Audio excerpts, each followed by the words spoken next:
Hey everybody, back again today after a little absence in our classic album song ranking series with Sam St. John. Special guest today is Glen Kellaway from The Basement, and we are doing Bob Dylan's Blonde on Blonde from 1966, his seventh album release. There it is. Might as well get her up here. Nice. Glen's got the vinyl, Sam and I with the CD. There's a photo. I think I have like 5 different issues of this between mono album, stereo album, mono CD, stereo CD, mobile fidelity CD, SACD. You have one disc made out of concrete too. Yeah. That classic out of focus kind of Dylan with the hair. I love it. Love that cover. Great cover. Released 6 days before that motorcycle accident in Woodstock, New York, too, which set him back a ways. Yeah. Recording session started in New York, didn't go as well as planned. They moved to Nashville, brought in some different musicians, and really laid down a great album. Of course, it's the third in the big trilogy of Bringing It All Back Home, Highway 61, Blonde on Blonde, all within, 14 months? That's crazy. Quite an output. Yep. Ironically, 14 songs on this one, a double album. I think it has some of Dylan's best vocals too. It's really well produced, really good album. So what are your guys' thoughts generally before we kick in and rank these songs? Go ahead. Go ahead. Well, I'm going to say it's my second favorite album of all time behind Sgt. Pepper. So that speaks for itself how highly I regard it. Yeah, I remember when it came out and buying it. I think the first Dylan album I bought was Highway 61. And then I probably bought Bring It All Back Home right after that, because Gates of Eden was the flip side of Like a Rolling Stone. So then I had to get Bring It All Back Home. And then as soon as this came out, it was an instant purchase. I mean, the thing that floored you was it was a double album. Yeah. And there was no rock double albums then. Zappa's Freak Out was the only other one, and I'm still not sure which one of them came first. They're pretty close. It was a week later after this one. So that, and then the big mind-blowing thing was that Sad Eyed Lady at the Lowlands took up a whole side of a record. I mean, that might have happened on a jazz record somewhere, but in the rock world, that never ever happened. That was mind-blowing. Even though the song's it was a short side, 11 minutes or whatever, but still, it was like just absolute mind blowing. So yeah, really just a great record. Well, for me, it's I would say Blonde on Blonde is my white album in the Dylan catalog. It's not my favorite Dylan album. It's probably not even in my top 10. Because I gotta go. Yeah. I like others better. I like some more off the wall ones a lot more. One of the big ones being Shot of Love. But I mean, it makes sense for the status that it has. Like Glenn said, a double album, one song, the last song on one side of the record. And you can tell, like, in this time period, Dylan was going through a lot with touring. I mean, this is kind of like his Beatles for Sale cover, Yeah. He's exhausted. Yeah. Good analogy. Yeah. It was a cold day, so I think the photographer's hands were shaking from the cold, and this was one of the first pictures they took, and of course that's the one that they stuck with. Some great sessions. I mean, the Cutting Edge bootleg series is very cool. Got some great stuff that came out of these sessions. But I will say I got a second appreciation for this album, and this is one of the first things that Glenn and I ever talked about before we even met in person, before we were just commenting, was this album right here. Old Crow Medicine Show doing Blonde on Blonde live, I think at the Country Music Hall of Fame stage. And Old Crow, they're a string band out of Virginia. Now they're based in Nashville. But they did the whole song in its entirety for the 50th anniversary back in 2016. Changed up the arrangements to their style. Some songs that weren't ballads, they made it the ballads. They had different singers. They had 3 of their guys singing on this. And I really, this put Blonde on Blonde higher up for me, because I really got to hear another artists do the songs, which is in a lot of ways, that's how a lot of people get into Dylan is, the Byrds or Joan Baez or whoever. They listen to other singers do Dylan music, and then they say, oh, well, there's a little bit more to this guy than, tall hair and, a kind of a gravelly voice. So this album really helped instill that it is a great album. And yeah, it was tough because we were talking before we started recording that for me, there's not really a big song on here that just screams like, oh, that's the best song on this album. So it was difficult. They're all about right here for me.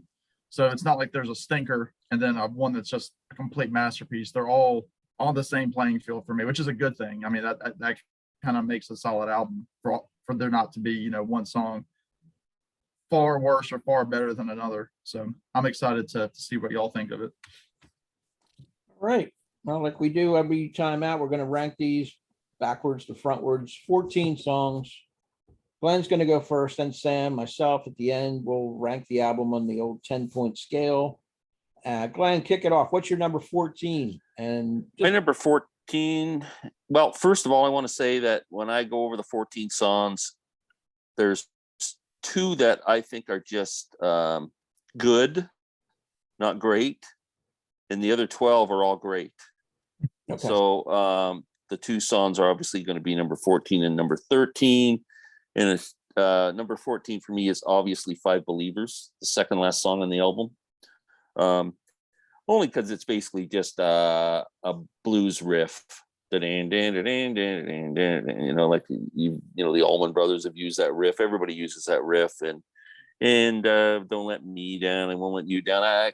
It doesn't sound like there was a lot of effort put into the lyrics on that song. Right. It's just a good blues rock song. So that's my number 14. Good. Sam. Well, y'all want to do these videos and you want to do them, then not. Yeah, here we go. Let me. The 14 coming out. Me, we've already talked about it in passing, but it's the last track on the album, Side-Eyed Lady of the Lowlands, is my number 14. I've never really connected with the song. Something I know you were talking about his vocals, Rich, earlier, and I will say that vocally, I think one of the reasons should I leave them at your gate? Oh, sorry. There you go. Glenn knows the song very well. Or Side-Eyed Lady. It's not one that I don't know if I don't. He's on something today, folks. He's on that Dr. Pepper Zero. Sorry, man. It's got some interesting points to it. I mean, for one thing, it has a chorus to it, which is not that common for Dylan during this period. But one of the stanzas I pulled out was, now you stand with your thief, you're on his parole, with your holy medallion and your fingertips now enfold, and your saint-like face and your ghost-like soul. Who among them could ever think he could destroy you? And I guess we failed to mention at the beginning that a lot of these lyrics are very avant-garde, very stream of consciousness, lots of pulling from poetry and from the old writers from history and pulling hundreds of different characters into one song. So that was, standard of Dylan during this trilogy of albums, but it's never been one to stick with me. Maybe it's the length. I don't know, but it's number 14. Sorry. Apology accepted. That's a favorite song of mine, one of them. But anyway, his voice on that is not as good as some of the other ones. He's sort of drone-like on that song. He is. And it's the words and the epic nature of how he constructs a song is what pulls me into that particular song. Just a side note. My last track, number 14, you guys may not agree because it's not your number 14, but it's Fourth Time Around. This song, I'm sorry, I had a feeling you were going to be upset with me on this one. Breakup song. I think there's the rumor that it's a parody of Norwegian Wood. He's getting that's not a rumor. Right. That's not a rumor. Well, it depends who you talk to, but Yeah. Well, Dylan, I think, admits it. yeah, he uses the line in here. I never asked for your crutch. Now don't I ask love that line. for mine. That's the best line in the song. But Yeah. he's got a lot of throwaway songs in here about, the gum in the mouth and the don't get cute. Yeah. He can do better than that lyric wise. I'm sorry for all you Dylan Yeah. lovers out there. Hardcore Well, Dylan lovers. I think it was because the Beatles were like John Lennon was starting to borrow from Dylan, right? He's starting to try to sing like Dylan. He was doing songs like Yeah. "You Gotta Hide Your Love Away" in '65, especially that John really started to pick up on the Dylan thing. He did. And that was Dylan using John's song to kind of say, "Yeah, I can do it too." I mean, I think he admits it. It But was, it's kinda the melody is exactly, It he stole is. the complete melody from Norwegian Wood. And I don't think lyrically it has anything to do with Norwegian Wood or the Beatles. No. It was just the melody. Like I can They write a were hanging Beatles out song. there in that time. I can write a Beatles song. It seems like a petty, ultra competitive kind of relationship they might have had where I'm gonna tell you that you can't do what I can do and whatever. Yeah. But it surprised me that Dylan would stoop to that level because he's so much better lyricist and songwriter than John Lennon would ever hope to be. He doesn't need to feel the pressure that somebody's borrowing or honoring him with his content. I don't know. It's just a little pet peeve of mine. I put it last for that reason. We'll see where you guys have it. And I know a lot of those Dylan highbrow people out there that want to, protect him about every song he ever wrote is the best thing and it's gold and this and that. I'm not one of them. Everybody writes bad songs. Everybody has chinks in their armor. This is one of his for me. And I'll let it go with that. 13, Glenn. You're cool. Number 13, Absolutely Sweet Marie is my number 13 song. Just, it's a good song. Like I love it, but yeah, something's got to be 13. That's about the worst thing I can say about it. Exactly. So it is. Number 13 for me is one that's on several Dylan comps. I think he still does it. He has fairly recently. I don't think I've seen him do it live, but it's Most Likely You Go Your Way and I'll Go Mine. Again, one of those great breakup songs, and this album is full of those songs. Of Yeah, a lot of bitterness on this album. You say you're sorry for telling me stories I believe are true. Say you got some other kind of lover, and yes, I believe you do. Just him kind of saying, you can't outsmart me. And then of course the chorus, time will tell who's to tell and who's been left behind. When you go your way and I'll go mine. And I love how Old Crow does it. They go to town on it. They light it up. And again, that's one of those songs that I never would have thought about had I not re-listened to that Old Crow album and been like, that really is that song can really cook. But there's not much more to say about it. I like it a lot. And yeah, number 13. Yeah, it also is my number 13. It's an okay song. It's not my favorite. It's never really stuck with me like a lot of Dylan songs. Musically, I think it's pretty good, particularly the drumming. And his vocal on here is not as strong as some of the other songs on the album. It's got that bluesy up-tempo style, kind of a little ditty. It's okay.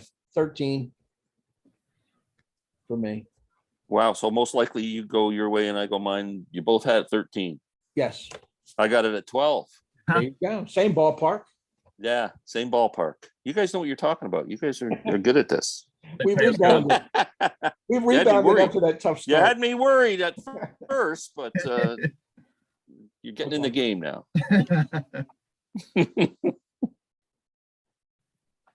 Anything about it? I got nothing to say about it. Although the one thing I don't like, I really like the song.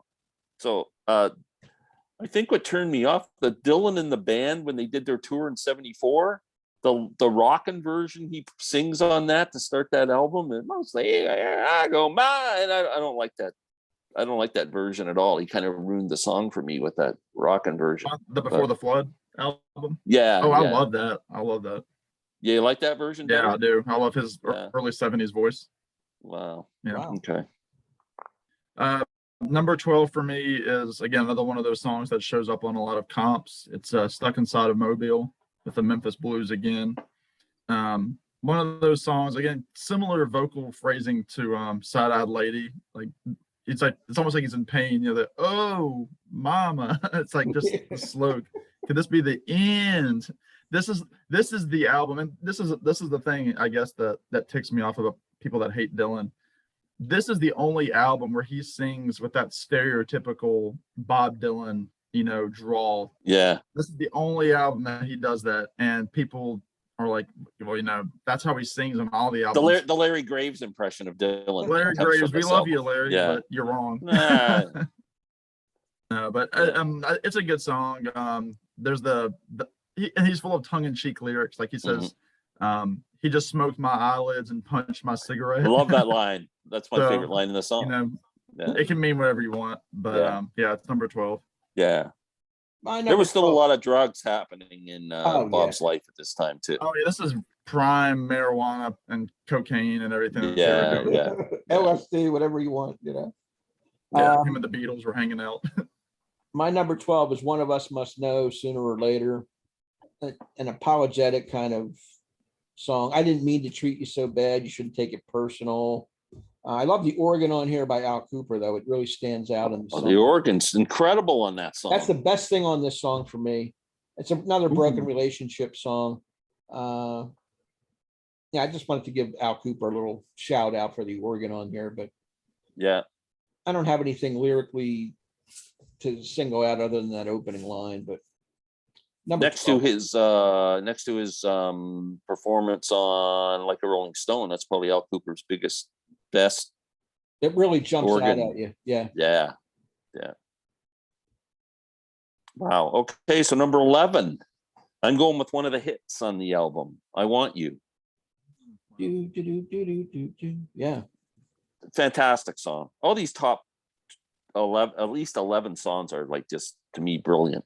So I got nothing bad to say about the song. It's a great freaking song. I love the lyrics, love the performance of the song, love everything about it. I got nothing to say other than that something had to be number 11. So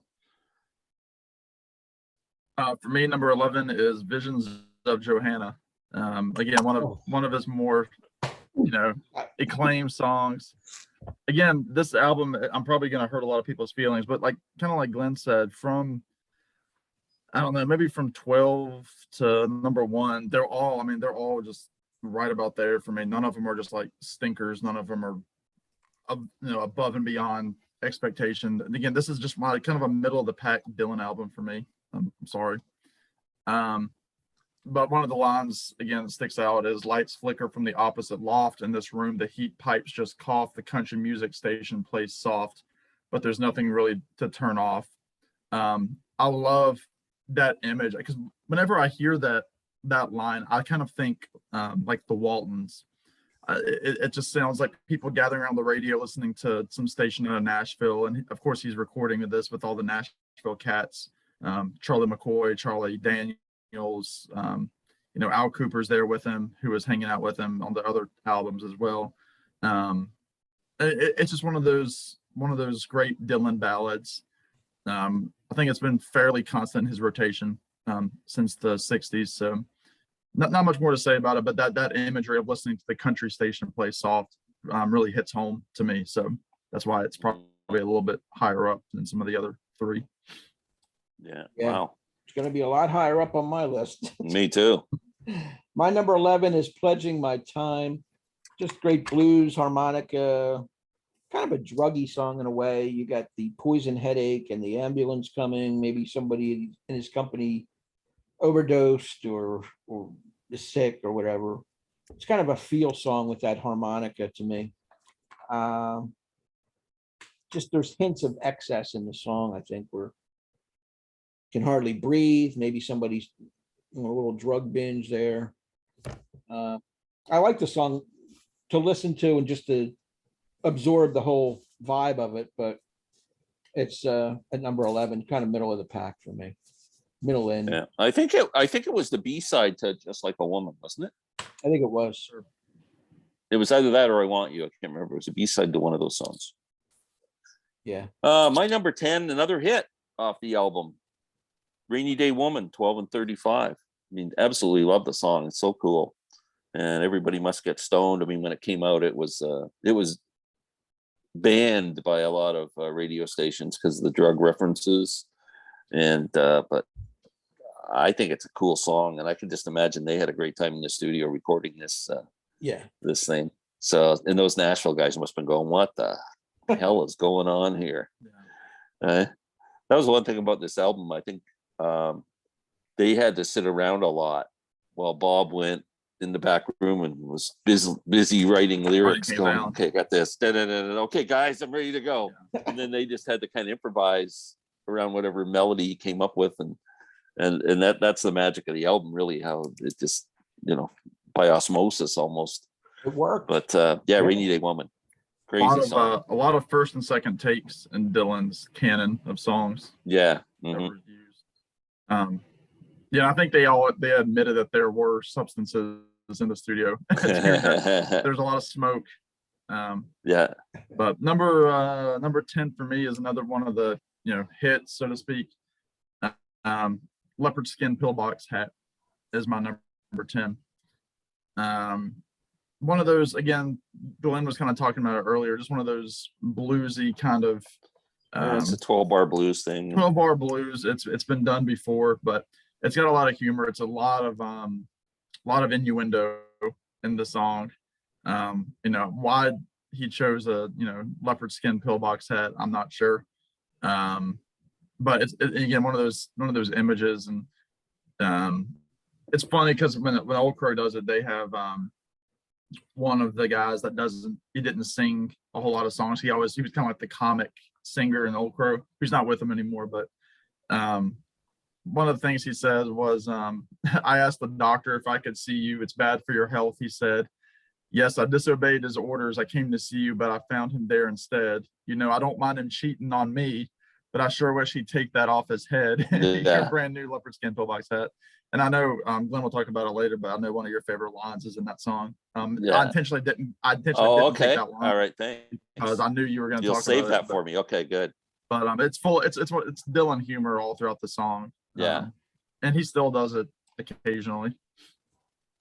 Oh, cool. My number 10 is obviously Five Believers. Glenn had this as his number 14. I put it at 10. It is a bar band kind of song. It's got that Roadhouse blues kind of, vibe to it. I like it, but I don't love it as much as some of these epic songs that I put at the top of my list. It's a good sounding song, but it's not essential Dylan for me. So I'm going to put it at number 10. It's higher for me. Number 9. Stuck Inside of Mobile with the Memphis Blues again. I just love this song. Yeah. Just lyrically, it's just cool. Yeah. It is a blues thing. Oh no, I'm stuck in Mobile with the Memphis Blues again. It's kind of speaks of the blues. It just sounds like the blues, just the title of the song. And it's got a lot of cool lyrics, and just oh mama. Yeah, it's a great song. I like that stuff. Yeah. I'm sure probably inspired by the fact that he was hanging out in Tennessee quite a bit during this. Yeah. Number 9 were the single digits. Absolutely Sweet Marie.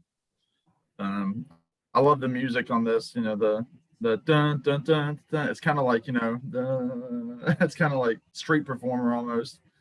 The whole, where are you tonight, Sweet Marie? Bum, bum, bum, bum. One of the lines, well, anybody can be just like me, obviously, but then now again, not too many can be like you, fortunately. Which is great. He's like, why would we want more people like you? Yeah, he said Dylan is can be the meanest writer. Oh yeah, and he's only he's 25 cruel. Doing this album, 25 years old. So. He was pretty cruel back then. Yeah, and he knows how to get the knife and twist it for sure. Oh yeah. So that's my number 9. My number 9 is Temporary Like Achilles. I love the piano and the harmonica intro to this song. Yeah. he's sort of longing for someone that he can't have. There's some frustration. You know, I want your loving, honey. Why are you so hard? It's kind of, he wants something and somebody's rejecting him, maybe. Just piano, blues, harmonica. It's a superb song for me. But number 9 probably should be a tad higher, but on the days I listened to it, which was yesterday and today, I have it at number 9. I think you're right. It should be a bit higher. So my number 8 is Temporary Like Achilles. Like you said, it's kind of a slow blues song. Yeah. Piano, harmonica. Yeah, everything's great. It's just all these songs are killer now. They are. I just, yeah. I can't say anything wrong with any of them. Yep. Number 8, Temporary Like Achilles. Number 8 for me, y'all have both already knocked it out, I believe. It's 4th time around. I think it's beautiful. I love the classical guitar on it. Just the counterpoint of the melody of it. And actually, it was funny because when I was listening to this album to prepare for this, it's one of those, like, I never remember the name of the song, but I love the song, like the music of the song. And so I was like, I think that's probably going to be my number 14. And then I played it. I'm like, no, that's right in the middle of the pack. That's one of my favorites on here. But I love how he talks about filling up his shoe as like a line to, you know, put his shoes on and to head out the door. Because, like, you know, he talks about the gum earlier, and then he brings the gum back at the end. I think it's really well written. I know y'all were saying the Norwegian Wood comparison, which at this point, you know, Dylan, the Beatles, Brian Wilson, all those guys were, you know, trying to outdo the other one, but in a friendly way. I think they all liked the other music because they all would gather around, smoke pot, and listen to the new album by the Beach Boys or the Beatles or Bob Dylan. So I like the song. I love the music. That's really what pushes it up for me. So number 8. My number 8 is Leopard Skin Pillbox Hat. Again, that humorous Dylan satirical kind of poke. I think it's more or less directed at Edie Sedgwick, who was part of that Warhol gang, young girl, the fashionista at the time, a skinny model and actress. You know, it's got the bouncing bass line here, great drum beat. There's some musically, there's some good stuff in it. You know, I don't like the repetitive, that sort of nasal Leopards get pillbox hat. I can live without that, but overall, it's dead center in the middle of the pack. If I had to rank these again, I might put Temporary Like Achilles at 8 and this at 9, like Glenn did, but they're both right there. It's a tough call.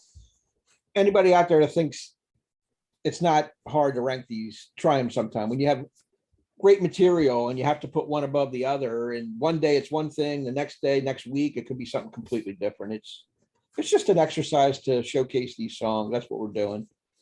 It shouldn't be written in stone. I mean, it changes. Yeah, I said to you, I mentioned to Rich when we first got on together that this is like a chess, it's like a chessboard for me. I'm going, okay, I'll put this guy over here and that guy. No, that's good. How can that be up there? This has got to be over here. It was insane. And this seems to be a little bit harder than most of the ones that Sam and I have done, for whatever reason. I found it really hard. I do a lot of ranking stuff, and this one was one of the more difficult ones. Yeah. Well, I mean, for every other album we talked about earlier, like you take an album like Abbey Road, like a song like Octopus's Garden is probably going to go lower because it doesn't fit. Or like on Pet Sounds, you have the instrumentals that, you know, or Sloop John B for some people. But this one, they're all, because like Glenn said, he was off to the corner scribbling down sheets and sheets of music. So it's all this, it's coming from the same place. It's all from the same well. So that could be a reason, but yeah. Okay. My number 7 is like the acoustic blues song on the album Pledging My Time, which I said was a B-side on one of the singles, but I can't remember which one. But I just love that song. I like his voice is just so, it's really bluesy on that song, and the harmonica and the guitar and everything. I just think it's a great blues song. Yeah, it is. Something the Stones I would like to hear the Stones cover that song. Yeah. Or even the Animals could have done it. Yeah. Very garage rock. And I will continue the conversation. It's my number 7 as well. Pledging My Time. I think it flows. It's a great second song, Mhm. like from Rainy Day Yeah. Women, just the silliness, like where is this album going? And then they cook, and then you're like, all right, here we go. This he's gonna rock it on this one. And Good point. It was a real contrast to it start an is. album. And again, Yeah. I think it really goes well, even though it's nothing like Rainy Day Women. Yeah. Early in the morning, please come home. And Yeah. I love it. Yeah, nothing in terms of like lyrically, nothing really stands out to me. He talks about an ambulance and then talks about an accident, but it's different. It's not the accident that caused, but the ambulance. It was just some plays on words that he's so famous for during this time, playing with words. But it's a great blues song. It's a rocker. So it's number 7. My number 7 is one I think Glenn had, Absolutely Sweet Marie. It was number 9 for me. I had that 13. Okay. Yeah, I like this phrasing on this. There's a killer harmonica solo as well. There's some energy in the song. I like this lyric here. I waited for you when I was half sick. Yes, I waited for you when you hated me. Well, I waited for you inside the frozen traffic when you knew I had some other place to be. Now, where are you tonight, sweet Marie? Just only Dylan can spew those lyrics out like he's longing and he wants more than what he's getting. And he writes about it. So number 7, Absolutely Sweet Marie.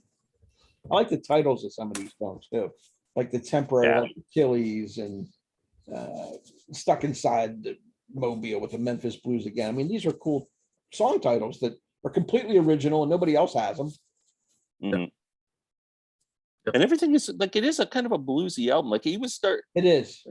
Bob was just finished. They just finished that tour, the world tour with the band and everything. And he's starting to get fed up with that lifestyle. Like he wants to go to Woodstock and kind of clean himself up. And I think it's just starting to get to that point where he's trying to get away from all this. And you can almost hear it in this album, some of the lyrics and the song titles.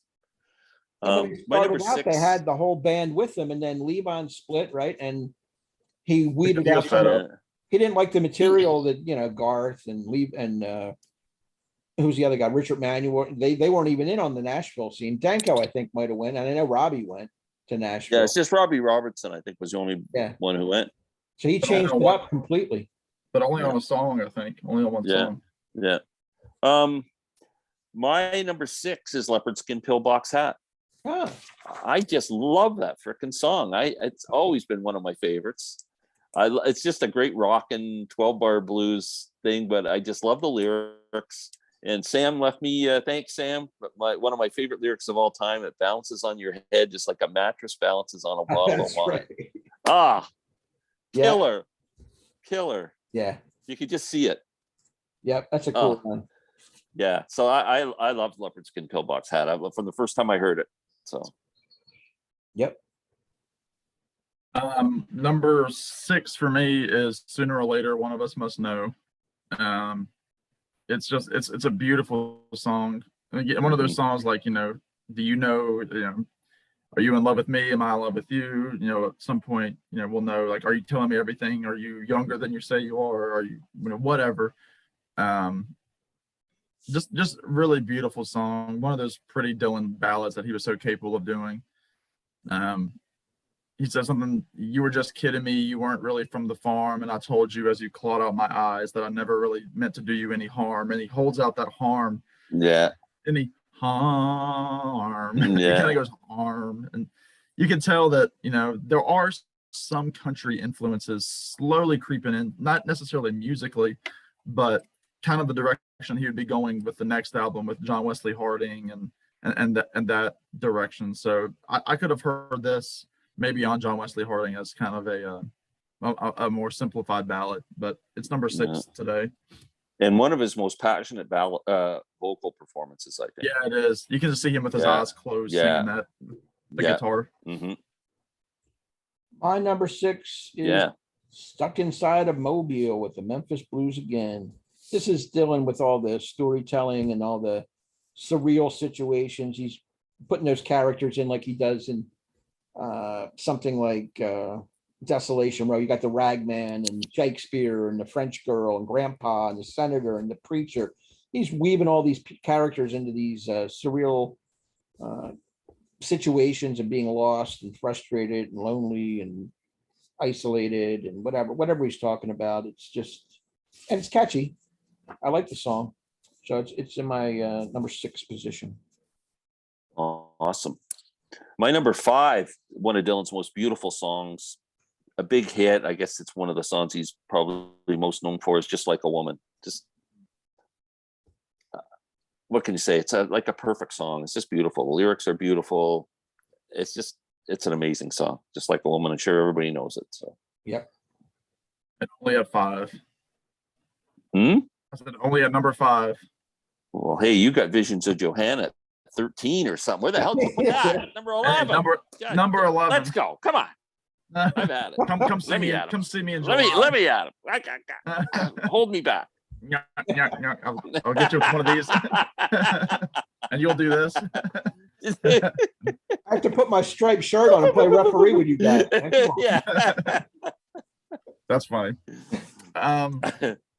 Number 5 for me, one of those heavy Dylan songs, Temporary Like Achilles. I love it.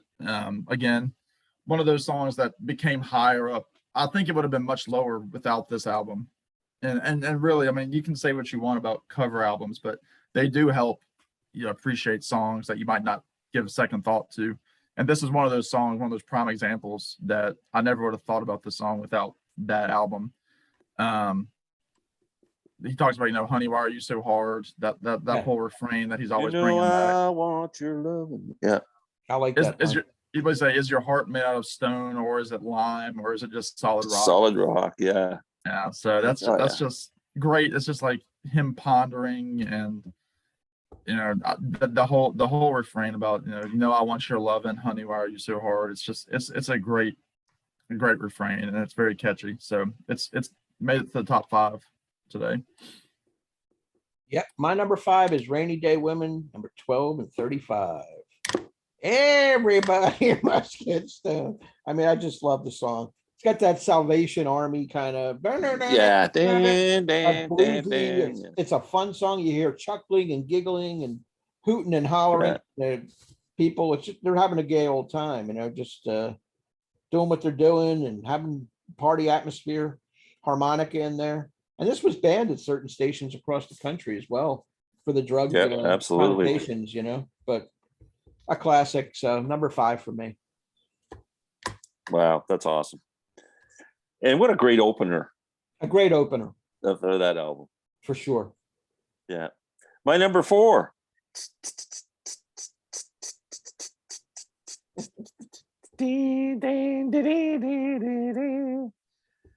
With your Sad-Eyed Lady of the Lowlands. There you go. Brilliant. Yeah. Arabian drums. Should I leave them at your gate? Or Sad-Eyed Lady, should I wait? Yeah. I just think it's great. I love the droning.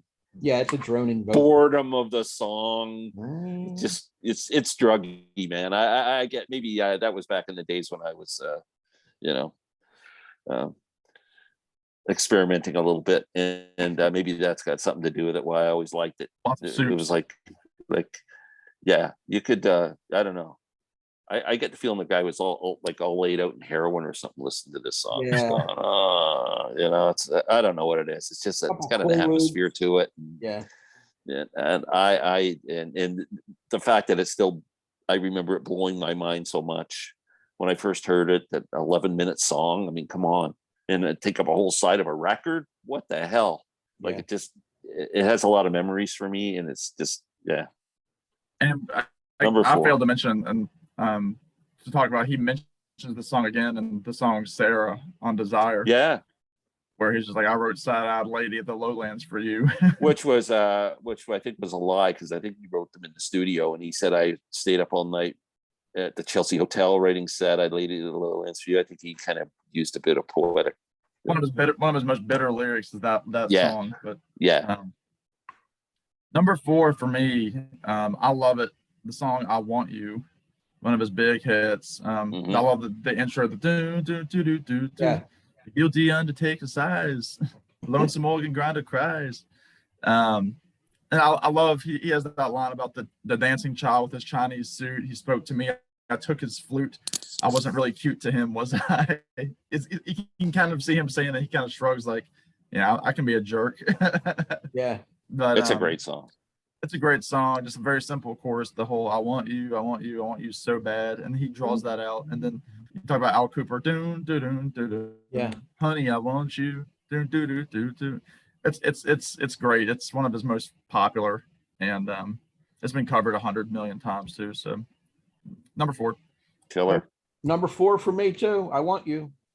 Catchy, melodic, very, it's probably the most poppy kind of song on this album. As far as just a do, do, do, do, do, do, do, you know, you can hum to it, and it's got the piano, the drums, harmonica, everything you want. It sounds like Nashville to me. It sounds like Nashville Players doing this song with the Dylan-esque lyrics here. So everything about it. Number 4, easy. The 3 in front of it, the 3 in front of it to me are the standout songs on the album. So, Well, I've got 2 that I think in my top 3 that you guys have already mentioned, I think. So my number 3 is Fourth Time Around. oof. I absolutely love this song. That I know it's a complete rip-off of the melody for Norwegian Wood, but it's incredible. Yeah. And I love the lyrics. I like the gum reference. Yeah, me too. And yeah, just Fourth Time Around. I think it's an amazing song. I would have resequenced the album and had that just before Sad Eyed Lady, but that's just me. Interesting. Well, along those lines, my number 3 is the song that came before Sad Eyed Lady, and that's obviously Five Believers. Wow, that was my number 14. Yeah, it's very high. I think what makes it for me is Charlie McCoy, with that harmonica. Just I love it. I love how it sounds, and it's, you can tell. I mean, he's a professional cat, and I mean, he can play anything too. I mean, there are bass runs by Charlie McCoy. There's guitar licks. Yeah, he's all over sessions for everybody back in the mid 60s. Yeah, and I love the hard nature of it. This is one of those songs that I would play live if I had a set up for Dylan. You know, early in the morning, I'm calling to you, and please come home. And then I love how he speeds up, you know, if I didn't feel so all alone, which is funny because it kind of harkens back. Yeah, it harkens back to the Rainy Day Women thing about that line was obviously in his head during the sessions, you know, feel so alone, feel all alone. It was, you know, he's using that line kind of like guys like Van Morrison have done, you know, the same kind of lines and different songs. So it's number 3. I love it. I think it's a killer track. cool. My number 3 is Sad Eyed Lady of the Lowlands, the 11-minute. I'm number 14. Yeah, I just think even with the drony voice and the drugged out feel, the lyrics are so exceptional, and it's mysterious at the same time. You're not really completely sure what he's talking about. You know, you have to dig in. But if you're blown away with imagery and wordplay and command of the language, and you love poetry and great lyrics, this is the song for you, man. The harmonica comes in at the end, as a lot of these songs do. I like the warehouse eyes and the Arabian drums, those little references. The warehouse eyes are somebody that maybe you bring out when you're in awe of somebody. It is a love song for Sarah.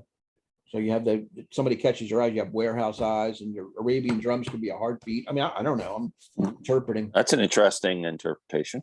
I never thought of that. It's I like that. And like the wordplay here, Sarah Lowndes was his wife. Yeah. Sad Eyed Lady of the Lowlands. You take a couple of those letters out and you have Sarah Lowndes, Lowlands, Lowndes. Something to play with.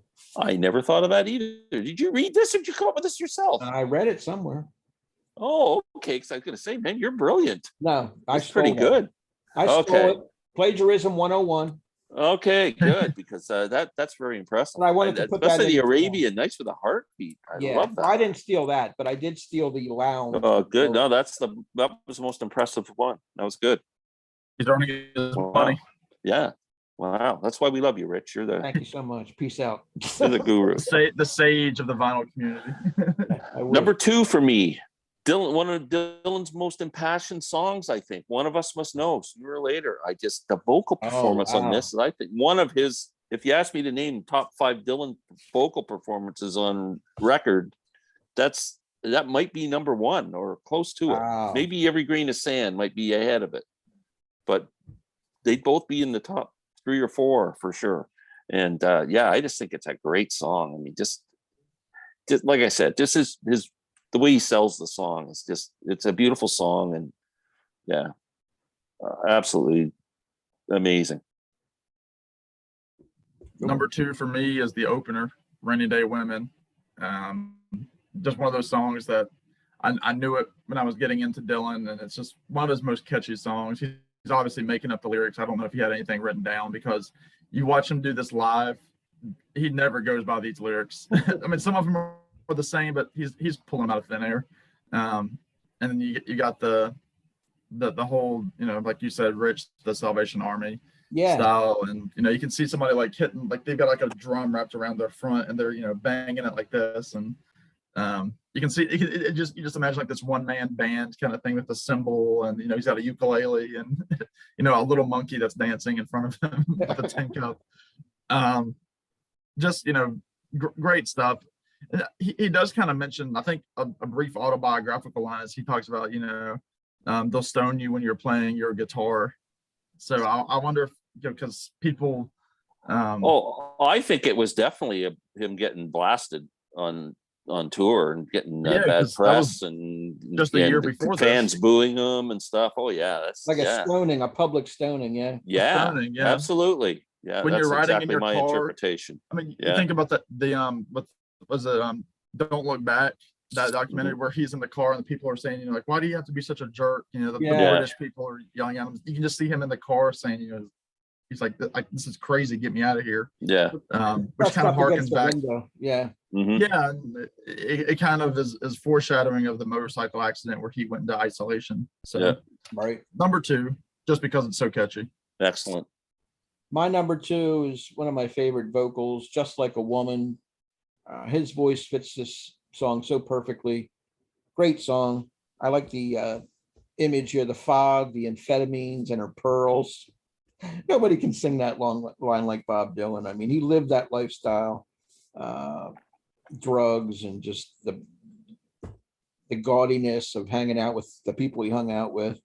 Whether it's Edie Sedgwick, Joan Baez, whoever he's talking about, some woman in his life, maybe his wife. Just an absolutely classic, a top 10 Dylan song for me all the way through and through. So number 2 on this album, She Breaks Just Like a Little Girl, Just Like a Woman. Yeah, that's an incredible song. Number 1. Drum roll. Surprise, Visions of Johanna. My favorite Dylan song, not only my favorite song on this album. I think it's just the imagery. This is one song I have heard 1 million times, and you ask me, what the hell is this song about? I haven't got a freaking clue. But I love all the images in it. Yeah. And the janitor and the frickin' binoculars and the mule and the whole thing is just obviously a drug song. There are certain words in the song. I'm having trouble. I was trying to think in my head as we were doing this video, and I'm too distracted to remember all the words, but there's a lot of drug references and little words that mean certain things, and it's an incredible song. It's just so much imagery, and yeah. Great choice, by the way. I knew it was coming. I had it at number 11, but number 1 for me is Just Like a Woman. I did know that going into it, that was gonna be my number 1. It's just great choice. One of the greatest love songs ever written. Straightforward. There's no gimmick to it. And what I like about it is that last chorus, because the whole song he's saying, you take just like a woman, and he says it again, the second chorus, and then the last chorus he says you fake just like a woman. Yeah. It's the one change. And I love how he says, when we meet again, introduce as friends. Don't let on that you knew me when I was hungry and it was your world. Like I'll talk to you again, but don't act like you want anything to do with me. Yeah. So it's a great song. It's done beautifully again by Old Crow Ketch. Secor sings it really beautifully. And I want to say, isn't there a version by Richie Valens? Richie Havens. Yeah, Richie Havens Richie did Havens. had a hit of it. Yeah. Yeah. That's a beautiful Yeah. version too. Much It's more just like- romantic type version of it too. It's it's my favorite song on the album. I'd say probably no question. I can't argue with you. Yeah, it's That's my number 2, but amazing song. I can't argue. Yeah. But I just like Visions of Johanna a little bit better. It's my number 1 for pure poetry. The great arrangement. There's a drum beat, that stinging guitar, in between the lyrics here. Masterpiece, kind of heavy song, deep, dark. Originally titled "Freeze Out," which I did not know. I didn't know that. And I like some of these lyrics here. The ghost of electricity howls in the bones of her face. Yeah. Where these visions of Johanna have now taken my place. And then you got down here, you got when the jelly-faced women all sneeze, hear the one with the mustache say, geez, I can't find my knees. Jewels and binoculars hang from the head of a mule. That's my favorite. But these visions of Johanna, they make it all seem so cruel. What can you say? The man is a poet laureate, Nobel Prize winner, whatever. You can't take it away from him. No, that's awesome. Wow. Number 1. Well, we had, I'm right there with you guys. We had a couple of number 1s together. Sam had my number 2, and we were off on a couple, but maybe I need to go back and listen to Fourth Time Around again, and One of Us Must Know. Those are the 2 I had buried that you guys really liked a lot. Oh, One of Us Must Know would be a top 10 Dylan song for me. Wow. So I will give that another shot because obviously I'm missing something. Anyway, That's awesome. that was a lot of fun. Classic album. Let's rank the album on the old 10-point scale. We like to do this, and Sam's looking like he doesn't know what he's going to put up there as a number yet, but 10 being a masterpiece, 1 being horrible, and 5 being mediocre. What do we have? Glenn. Well, I'm doing a Spinal Tap thing. I'm going, the amp's going right up to 11. Okay. I knew that was coming. So, good for you. Well, yeah. if it's your second favorite album of all time, it has to be. It's the perfect album. I can listen to this all day long. I Okay. can just put it on and let it play over and over again. I think it's just brilliant. Lyrically, musically, it just works. And I think they went into the studio like One of Us Must Know was the only song that was recorded in New York Right. for this album that stayed on the album. Right. All the other songs they were trying, whatever pieces he had of it, things just weren't working. And that's when I think it was Bob Johnson, the producer, said, let's try going to Nashville. And so they went down there and it just worked. Those session musicians and Bob, I mean, they're just so opposites, like 2 different worlds. Yeah. And they came together to make this. It's just amazing. It's almost like in the same type of thing with Van Morrison with Astral Weeks. It's like Van Morrison's like a pop singer, and he goes in and makes Astral Weeks with these jazz musicians, and it just worked. It was magic, and this album reminds me of that. Yeah. Sam. Well, like I said, it's a middle of the road album for me, so it's going to get a middle of the road score. I'm going to give it a 7. Wow, that's your lowest score yet on all of our albums, I think. Okay. Yeah, it's a 7. I have to give it a 9. Dead solid 9. It's not elite 10, and it's certainly not an 8, so I'm going to put it in a solid 9. Even though it's got a couple of chinks in the armor for me, but that could be on me because you guys really love the songs that I don't like so much. So, Wow. So we if you add our scores up all together, 11, 9, and 7, that's 26 divided by 3. We're at 8.33, I think. That's our consensus. okay. I had it as a C minus, and y'all had it as an A plus and an A minus. So Yeah, Yeah. you gotta up be on the honest. average. You gotta be honest with yourself and Oh, yeah. Hey, it's what it is. that's what makes it interesting. If we Yeah, all we're not felt all the gonna same- agree on if we all everything. agreed on everything, who would watch? No, who would watch Yeah. a video with, we all have tens across the board? That would be rather boring. Yeah. Or fives. or Yeah. what- Yeah. Well, Anyway. I'm glad you guys invited me on for this one because it's a big Yeah, album thank for you. me. Thank you very much Yeah. for coming on. Next time we'll come up with something maybe different. Maybe we'll go off the Dylan bandwagon, do some Dead or whoever you want to do, some classic album. We'll be glad to do with you. We have to do one of Sam's favorite Dylan albums, of course, Blood on the Tracks. We'll get back to that. Oh, yeah, it's great. Hope, That's hope you'll come back with that too. But Up maybe there in too. between, we'll do something different. Yeah. But Yeah. anyway, subscribe to Glen Kellaway from the Basement, Sam St. John, running a contest right now. These guys have gotten together. Is it 2 times or 3 you've been together playing songs? Twice. twice. Twice. Third time Um, coming up. Third time coming up. They About have a month away. they And have then when I'm coming back, it'll be the 4th time. So maybe we should do 4th time Fourth time around. around. fourth time. Do that for me and make it good. Yeah. And That would the be object interesting. of the contest, again, just to refresh our memories, is name their band, the duo, and pick 3 songs you'd like to see them do. And whoever wins the name contest, they're going to pick at least 1 song out and do it.